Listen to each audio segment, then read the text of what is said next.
This conference will now be recorded.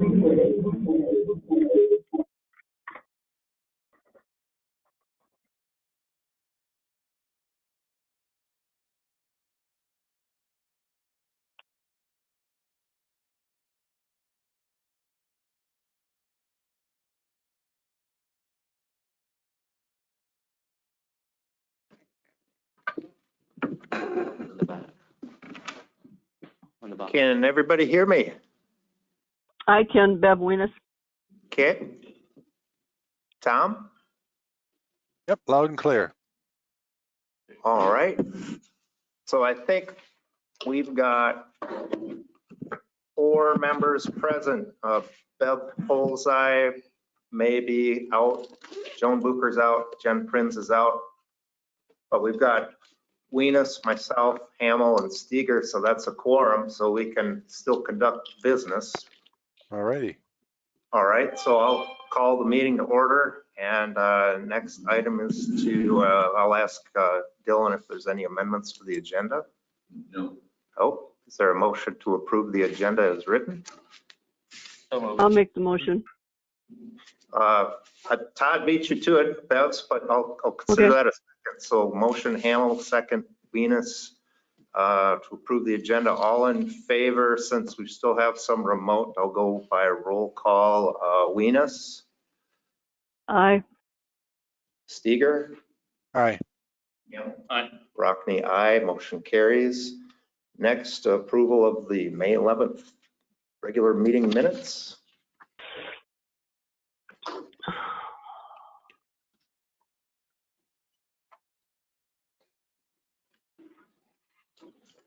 I'll make a motion to approve the May 11th Planning Commission regular meeting minute. I guess I can't approve it. I'm just saying. That's all right. I can second. Any further discussion? That's Rockne will second. So then all in favor, Winas, Aye. Steger, I wasn't there, so I should probably abstain. yep, that's okay. Rockne, aye. Hamel, I wasn't there either, so I thought. Whoops. I think under Robert's rule, so it still works. So it'd be what, 0. 2-0-0? 202. Yeah, 2-0-2. You're right, right. I'm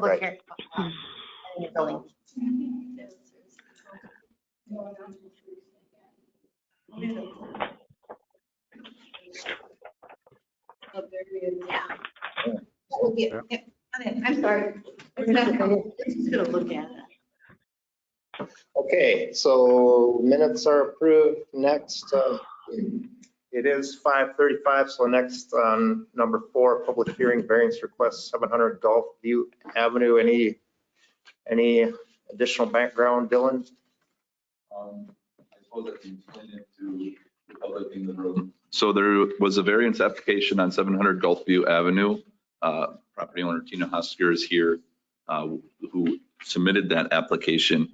And the variance stems from an encroachment into the backyard setbacks. So our Highland subdivision are all those homes up there, and they have rear yard setbacks of 25 feet, 35 feet. And due to the uniqueness of the lot, there's no backyard to put a house there. If you know which property we're talking about, it's very triangular. Oh, sure. Yeah. We're just curious. No, we want controversy. Come on. Sorry. So we've got the ability for them to push it back closer to the pasture. It's more of a formal procedure, just that everybody has to go through it type of deal. So this is the public hearing for the variance application.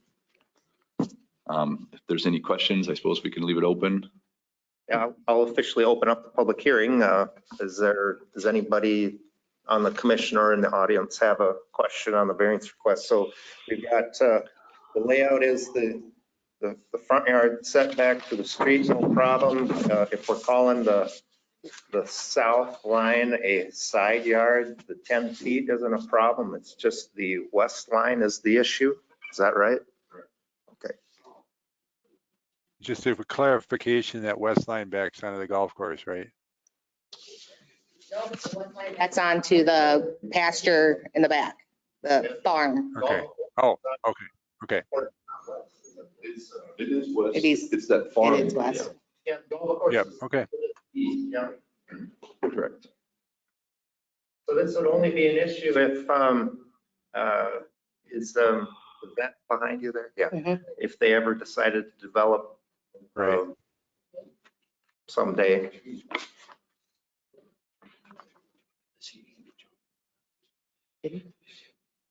So it's basically close to a 15, 14-foot variance, is that what we're asking? Recall it being 25 feet, so I'd have to check, but yeah, it's either 4 or 14 feet. But it was the minimum. Yeah, So so that was, that's, I think Andy's on the call too if you need him. So that was, the original request was, because it's a 35-foot setback, is that we can't make that. So Sure. we're closer to 20 feet from the back fence. So that's the variance is 14, 15 feet, depending on how they can dig in there. Is this for the house itself or the deck also? That would be the deck, but the Okay. deck's covered, so it's included in the house.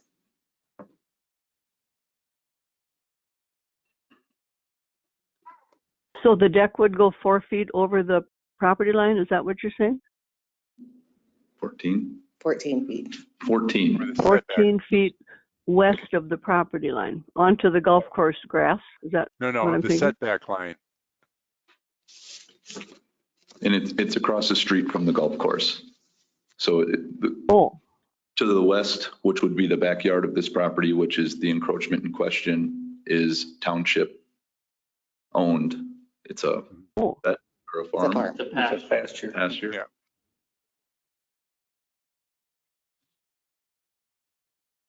Do you have to get permission from those people that you're encroaching on to do this or not? No, because they don't have setback requirements. Okay. Okay.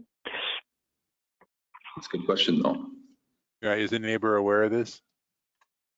They're sitting behind us. This one is. Okay. All property owners within the city, within 350 feet have been notified. You usually Right. don't notify outside of the municipality. Right. I'm just wondering if they've been aware of it. Yep. And it was posted in the news record as well Okay. last week.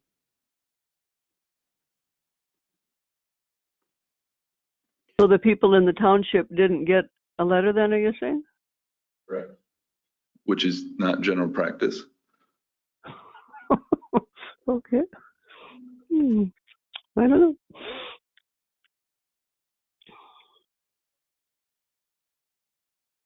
So the only question is, the house itself, it's kind of standard square footage. It's, if it was, if you're trying to squeeze too much in a smaller space just because of it's an extra size home, could it be reduced, or is this pretty much standard design in current standards in an R1 district, similar to different homes out on the golf course? Nothing unusual about it, right? Nope, it's actually smaller than Smaller. many of them. It's, I think, 1493 square feet. Right. How big is the deck that's going to be encroaching over on the township property? It's not. It's not encroaching onto someone else's property. It's encroaching into the rear yard setbacks on her own property. Oh, okay. I see what you're saying now. Yeah, we're I not see. using city lines or anything. We're Okay. just looking Mhm. into setbacks. Okay. So she's gonna have a small backyard is what it means. Or smaller than the rest of the neighborhood. Yeah, so we've tried several plans to fit on this lot and none of them have.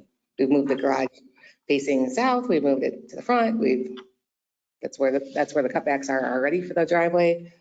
So this is our best option from our builder and draftsman. And the front setback is the minimal setback, right? Correct, it's still at 25 feet. Yeah.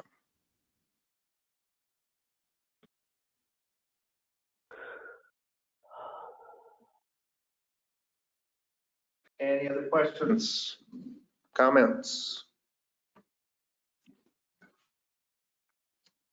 Otherwise, I'll close the public hearing. And then we'll move on to 5A, back to the variance request. So now the commission should either make some findings in support of recommended to council an approval or a denial, or if the commission needs more time, that's a possibility as well. But the standard for the variance are practical difficulties, and we should include some specific findings as far as the unique layout of the lot. And then it's either recommend to council, approve, deny, or we need more time. I had a question. Is there a house immediately to the south of this lot on a standard lot? Correct. Okay. Yeah, that's us. You're in attendance too. Did you get their names? Barry and Holly Hemp. And we're okay with it. And what was that? They're okay with it. Yeah, Oh, okay. That's what I was wondering. You know what? Whatever. Being nosy neighbors, right? Well, I mean, we wasn't sure like the positioning of the house, what, it just that, you know, we just came to just to see what's going on. Yeah. That's the purpose of the meeting. Yeah, and that's, we want to make sure you guys understand, we're okay. We're glad you showed up because most people don't, and these meetings are quite boring. Well, it's good to hear other opinions and why you guys decided what you decided to do, so that's good. I will make a motion to approve the variance request of 700 Gulfview Avenue. I'll second that motion. Venus. Okay, motion second. Any further discussion? If not, I guess do we have to have a justification to put in the minutes? I was thinking of doing that as a follow-up to the motion. I guess it's a little bit backwards, but I'd like to maybe have some separate findings. But we can approve the motion first, I suppose, and then talk about some findings. Is that all right, Tom? Okay, well, I guess I thought we'd justify it and then vote on it, but whatever. I'm not gonna tell Todd to amend his motion, so. I can amend the motion. Do you want to specify it for Tom? All right, so you want to incorporate, you want to amend your motion to incorporate the purpose or the reasoning behind the motion, like I suppose it's the unique The layout of the unique lot. layout of the lot. The regular shape, I think it's all right there. Right. And if there's extra space elsewhere on the lot too, so it's not crowding the lot. These are the contingencies you can Oh, find things like that. So if it calls for- Come in.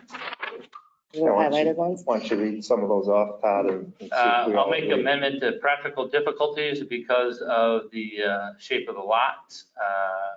Due to the circumstance unique of the property, will alter the essential character of the locality.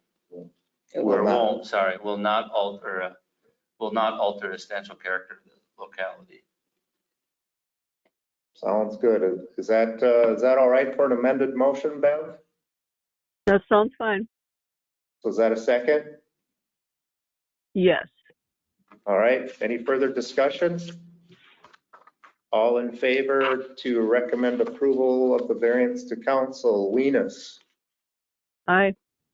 Seeger, Hi, Hamel, I, Rockne, aye. Motion carries 4-0-0.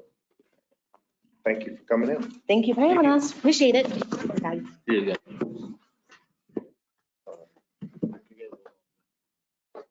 Next, 5B, decks in PUD zones. Dylan, any background? Yes, so last month I brought it up how post-transition of some zoning responsibilities to the city's building official, since that happened, they've had a few questions about ordinances, to put it simply, and whether they specify or don't, or, you know, they're vague or whatever the case may be. Since then, last meeting, I mentioned I'd meet with them, and I actually met with the building official twice to work on what would work for them. Because as of right now, our ordinances don't specify what's called performance standards, specifically regarding decks in a few different zones, with PUD being the most recent zone addition to the city for residential. So in our supplemental materials, I labeled the top of it Old Business B, and I just input the page of our ordinances that you can find decks for the planning and zoning ordinances. And decks are, they're input under accessory building structures, which they probably should not have been in the first place, which is a little confusing. But the other thing, if you read the left side here, I said that they're only mentioned under accessory buildings. The next few line items do have some performance standards, but they only mention detached, which obviously most decks are going to be attached. The whole problem with this is they need to check these permits, building permits, and they don't have any performance standards to check setback encroachments. They service multiple cities, and we're the only city that doesn't have this. So in our second meeting, because this is all new to me, I asked them if we could draft up something that would make them comfortable to process permits, because as of right now, we're approving permits in the Highland subdivision that might be encroaching into other people. And that's been going on since the inception of the Highland subdivision.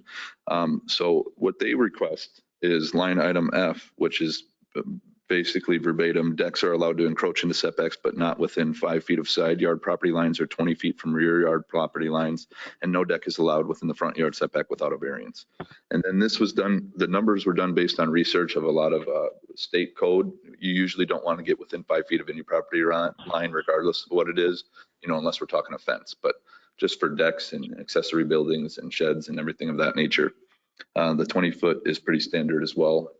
It was something that they like to see based on their knowledge of our ordinances. So this one's just my findings of meeting with the building official since last month's meeting, and something that they would like to see if possible.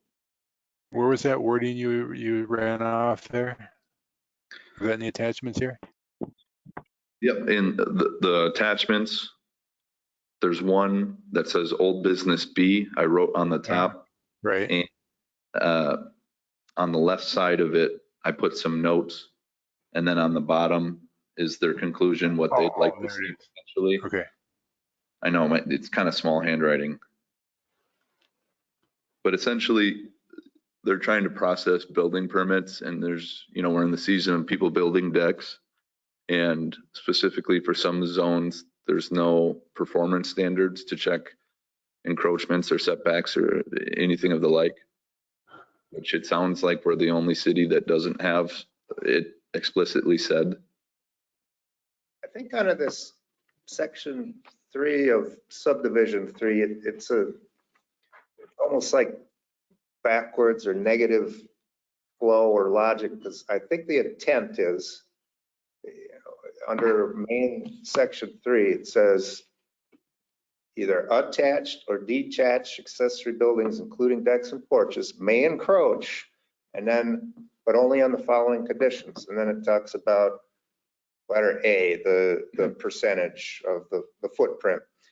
B, I think the intent of B is to deal with what's allowed in R1 and R1A.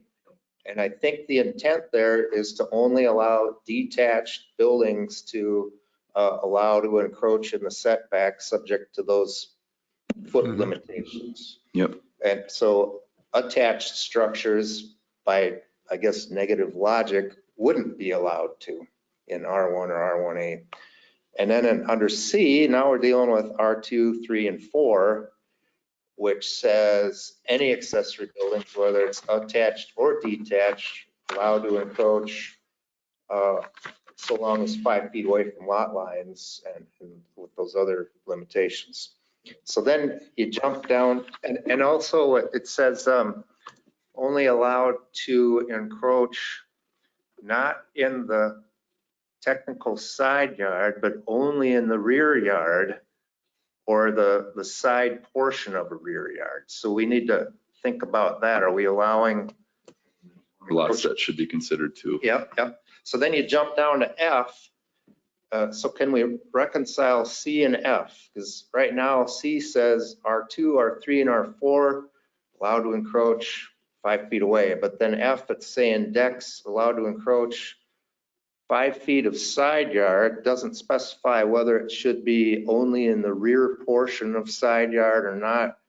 And then 20 feet from rear yard. So if we're in an R2 district, is it 5 feet or 20 feet if we're talking rear yard? So F had in mind performance standards for all zones, because this is why we met twice, because we were not debating, but going back and forth about semantics regarding our ordinances and how I agree with you how in the opening paragraph it says both attached and detached, but then in the following conditions following it, it specifies detached this or attached this or all this.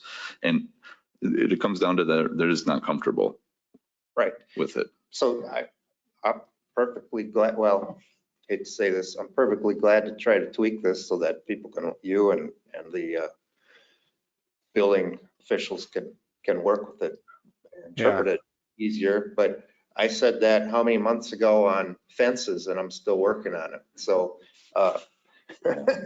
anyway, I'm certainly willing to try to tweak it. So I guess the big question is, maybe we just need to have a, because if we just go with F now, I still think there's a possible conflict the way C reads versus F, or do we need to specify deal with decks differently in R1 versus the more denser districts of R2, 3, and 4? I don't know.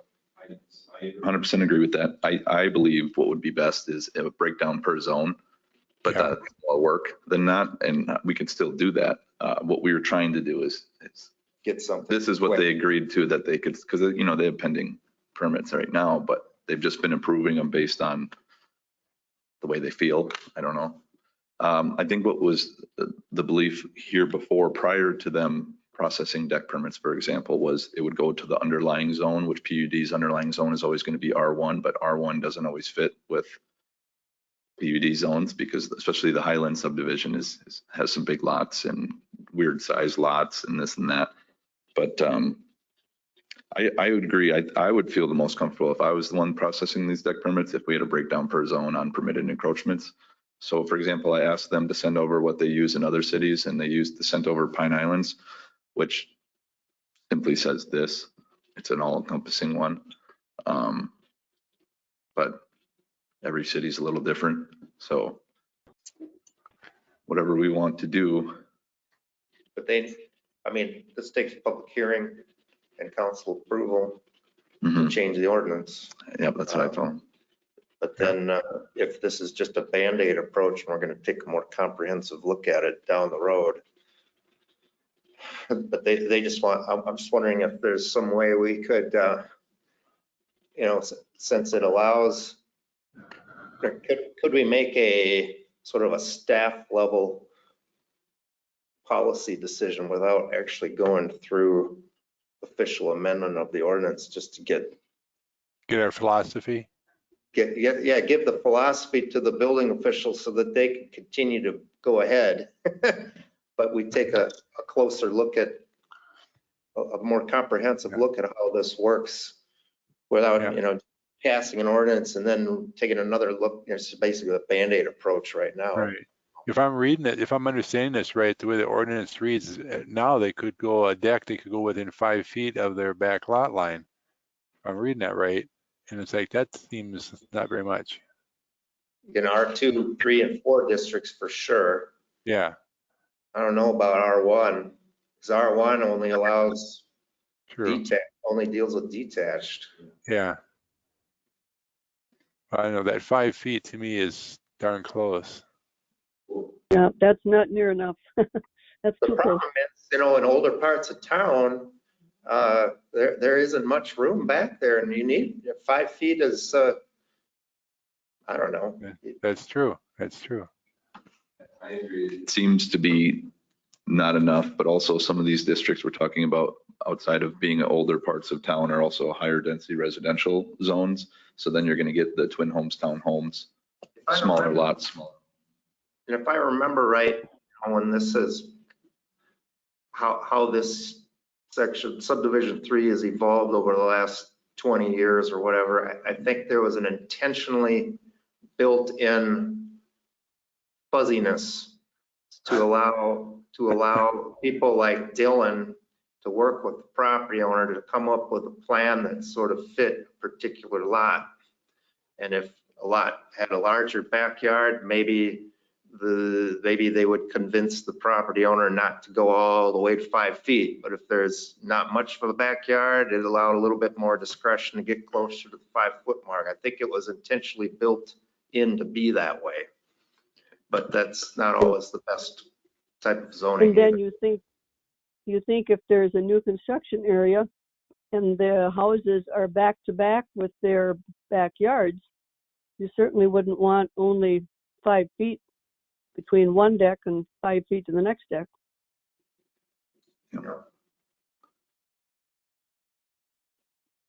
Yeah, what was told to me was for the past couple decades, it's usually when something like a deck permit, which are fairly simple if you have it spelled out, it was just up to discretion, but they don't want that liability. Sure. Right.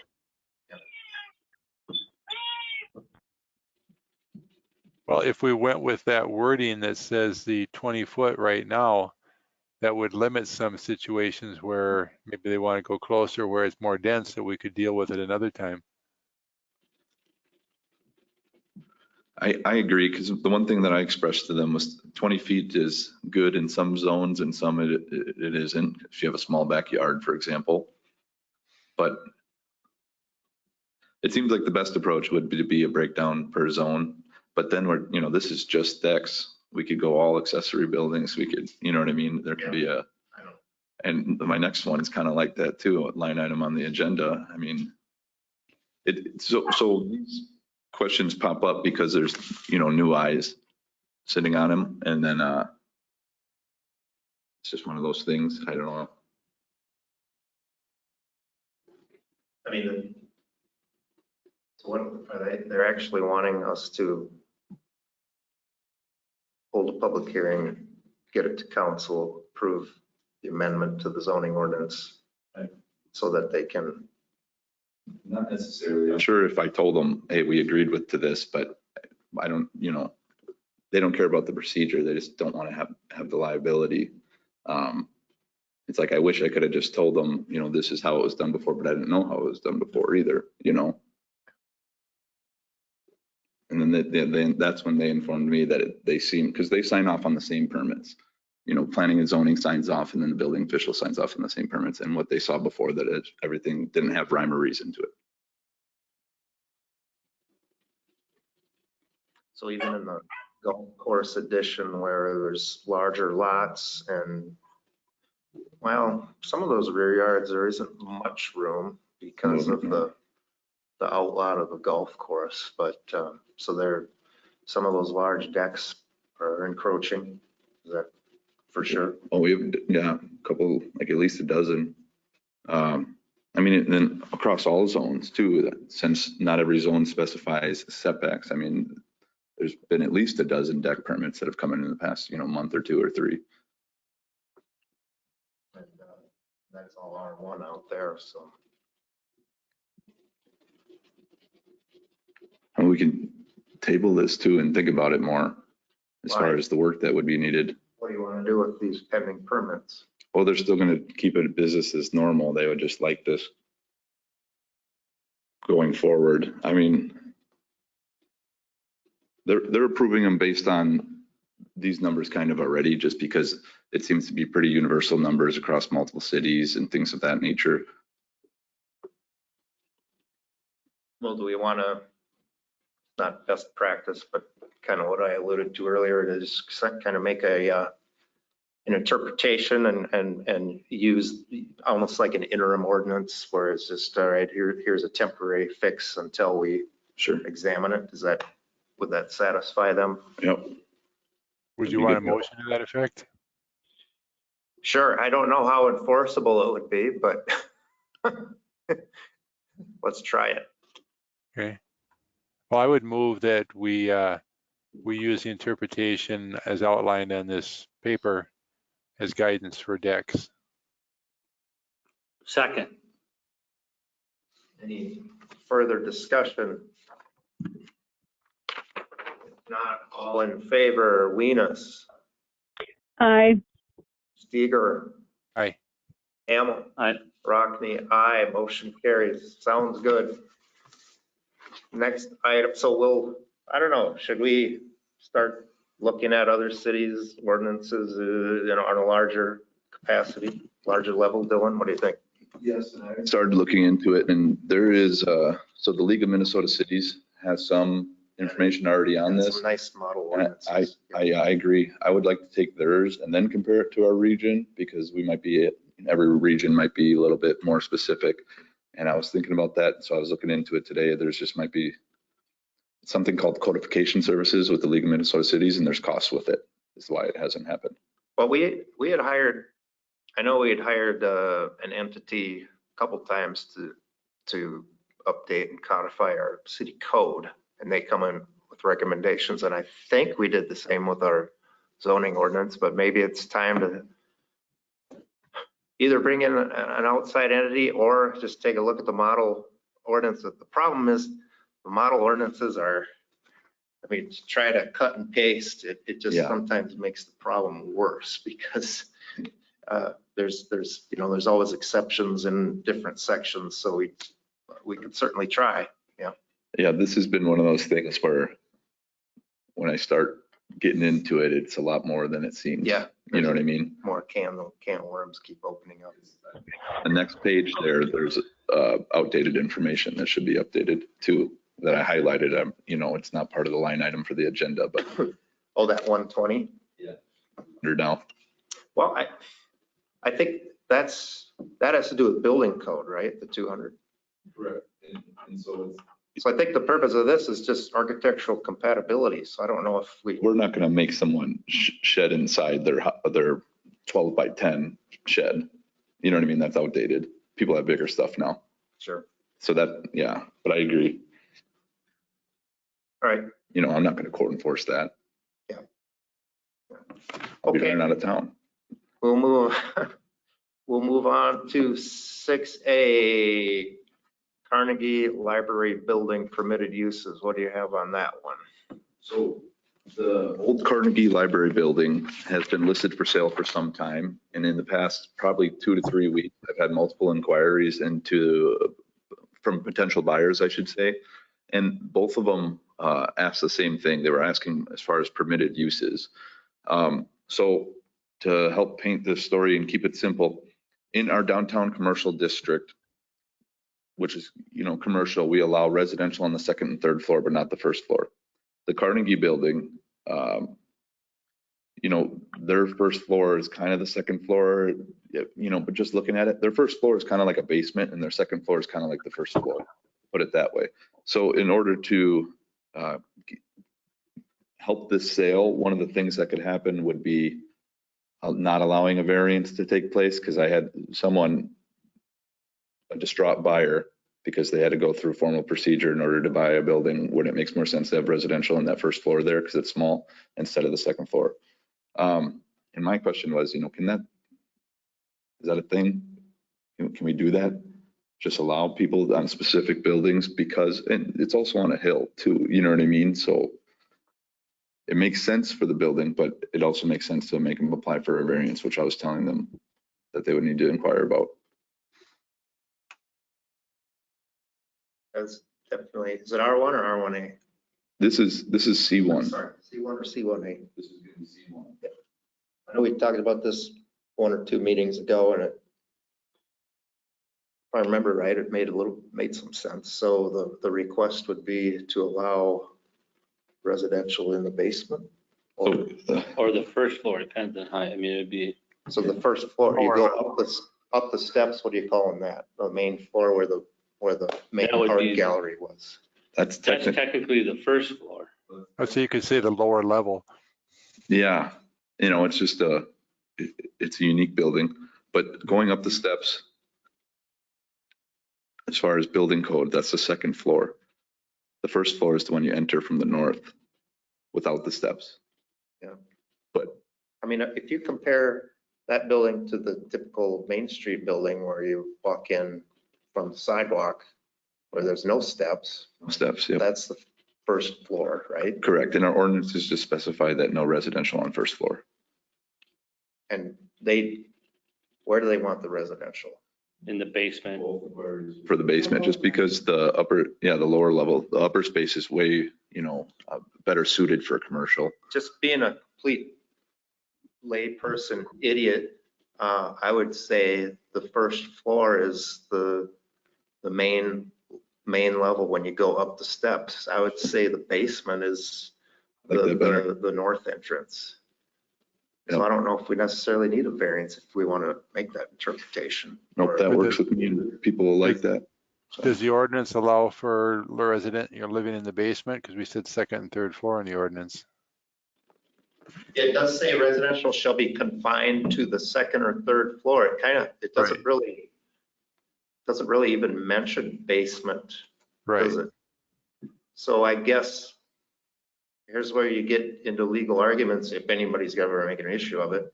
If a zoning ordinance doesn't address something or restrict it, then it's probably wide open, right? And usually you interpret it in favor of the property owner and against the city if it's not regulated. So that maybe be another argument that, since it doesn't even address basements, you'd think that maybe residential could be allowed, but I don't know. I guess you're right. Residential uses shall be confined to the second or third floor of the building.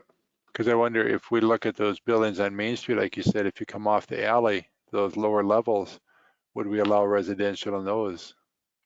Is there any now, I wonder? Probably not, huh? Yeah, I wonder.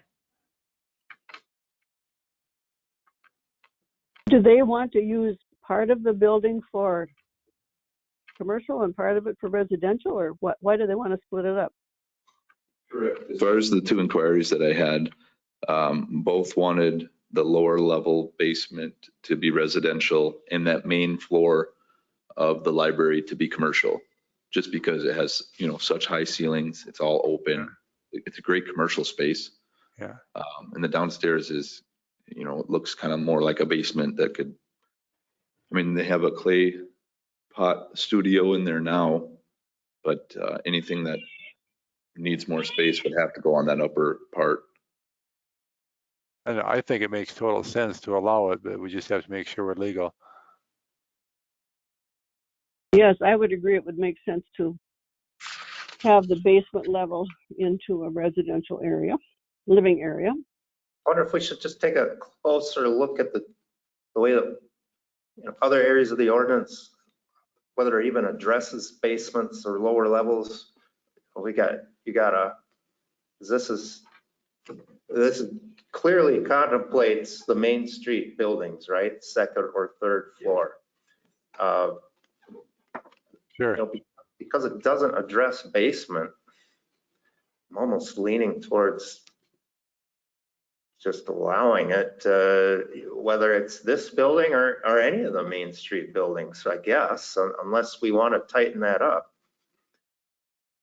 But maybe we need to just take a closer look at our definitions and see if basement is addressed anywhere or defined anywhere, or lower level there's a differentiation made in lower levels versus first, second, third floors. My guess is no. But for now, is there a sale hinging on our decision now? No, it was an inquiry and he wants to be notified of this discussion. He doesn't have a pending contract or anything at this time, but it is a deterrent from both callers. Usually when something's for sale, the city doesn't get a call, but both of them were deterred by the fact that ordinances don't allow the permitted uses that they were suggesting based upon what they're interpreting as. And if this building wasn't on a hill, it'd be a little bit more clear cut, but since it's also on a hill and there is a basement as opposed to. if we allow this, then we have to probably think about allowing any basement on Main Street, those lower levels coming from the back alley on the west side, allowing residential use too. Some of those lower levels are just storage and garages, but if they ever wanted to convert it to some sort of basement apartment, I guess we'd have to allow it if we're going to allow it up here. Well, you'd have to look at the windows and, you know, getting out of the bedrooms and that kind of stuff too, which you probably wouldn't work on those down there. Right? It's almost like The it's buil- better, this building, yeah. Do the buildings on the east side of Main Street, do those have basements like, you know, Busby's and Rockneys there? We've got a kind of cellar. Yeah. Yeah. You don't want to go down there. No, I understand. I'm just was curious how those. Yeah. So I guess it's, I don't know, I'm comfortable either way. We could either just make an interpretation and say, hey, it's our ordinance. Generally, probably doesn't address basements or lower levels, it's allowed. Or do we want to go through the variance procedure and say, well, we've got a unique building here and yeah, it's allowed only for this building. I think that would be the safest approach. Just make it for this building, give them a variance for this, because it certainly makes sense to let someone live in the basement of that beautiful building if they're going to utilize the main floor for commercial. Right. Yeah, I wouldn't want to see it all residential. The whole building, you mean? Yeah, I wouldn't want to see that. Hmm. They did that in Leroy. They made the municipal building into a beautiful home. Property owner. But I see no harm in just giving them a variance to let them make a living space in the basement, what we call the basement of this old library. Would they be prepared to file a variance or would that upset them? And what? Correct. They like their, so her name is Marie? Mary? Marie wants to sell the building, but wants to keep the clay pot studio and lease back from the new owner. And that's what's been for over 300 days because of wanting to keep the clay pot studio. But most inquiries, in just looking at the building using logic, you know, the clay pot studio could go upstairs and they can lease up there or whatever they want. But the only inquiries to the building, and she's mentioned this too, is that basement residential and leasing out commercial space to the big space. So if we don't do this informal interpretation, we say, yeah, ordinance just says second or third floor, you got to apply for a variance. Yeah. Worst, but yeah, it is. I don't think that's the worst way to go about it, but it doesn't make much So sense. am I interpreting this right? There's controversy between the seller and the potential buyer right now. Buyers, every inquirer. Yeah. That would probably be a reason to be formal about it too. Yeah, exactly. I think. Well, I mean, if you're trying to sell your building, and About an hour and a half, not last week, but the week before. And she's passionate about what she does. I get that. Well stated. Well stated. Well, that. Then don't sell your building then. Let's just say we say that, no, we'd entertain this, but you should go through the formal variance procedure. Yeah. What's going to happen, Dylan? Is that going to? I don't believe so. I can talk to them. I have the numbers of the people to call, but they were looking to see if, I'm sure everybody wants to save a month and a half of time and however many couple $100. And it seems like in the past, we've tried too hard to be overly accommodating. And at some point it's like, something, variance isn't the end of the world. yeah, put the ball in their court. Yeah. They're taking I on mean, the they can make it responsibility. contingent on the sale of the property too. Oh, I yeah. told this gentleman here, I mean, it's not like it's a long drawn out process. And by the conversation we've had here, it's probably Yeah. going to, we're probably going to let it go. We want to make sure we do it the correct way. everybody should be treated the same if everybody got to go through it. The only question that this gentleman kept bringing up was because of the uniqueness of the building. Well, we But did that's why discuss it. We variance is- understand that. And if they Yeah. want to use it for residential, I think the variance would be, go for it. We just have to go through the legal correct way of doing it. Right. Is that just a consensus or anybody want to make a motion to make it a little bit more official? Or just leave it that? Document it in the minutes. Yeah, and I mean, And Dylan's been directed to which way we're gonna go, so All right, I would just leave it that way. all right. Comfortable with that, Bev? Sounds good. All right. Next, are we on 7A? Vacation request. Go ahead, Dylan. So 2 months ago, we had a gentleman approach us for a potential vacation request.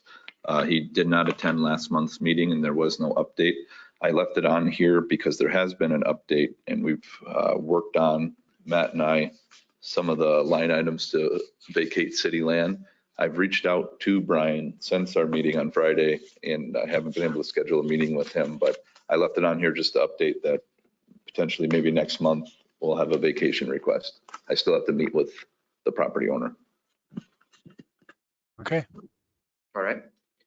And like I alluded to earlier, we had discussed the issue of front yard and side yard fences a little bit at the last meeting. Tom, I don't think you were in attendance last time, but there was a little bit of discussion, especially on how to deal with it on corner lots.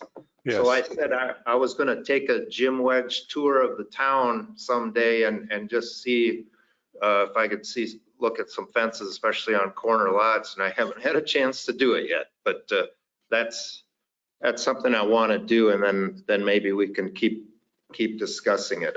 I apologize how long this is taking, but it seems like in zoning, especially amending ordinances, the more you look and think about things and the more exceptions you come up with, it keeps snowballing like Dylan's starting to figure out.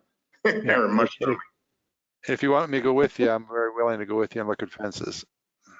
Okay, I might take you up on that. Sure. What's a phone number for you? 507-696-4387. Okay. Anybody else have anything? Otherwise, I can adjourn. Okay, meeting adjourned. Thank you. Thank you. Thank you. Bye.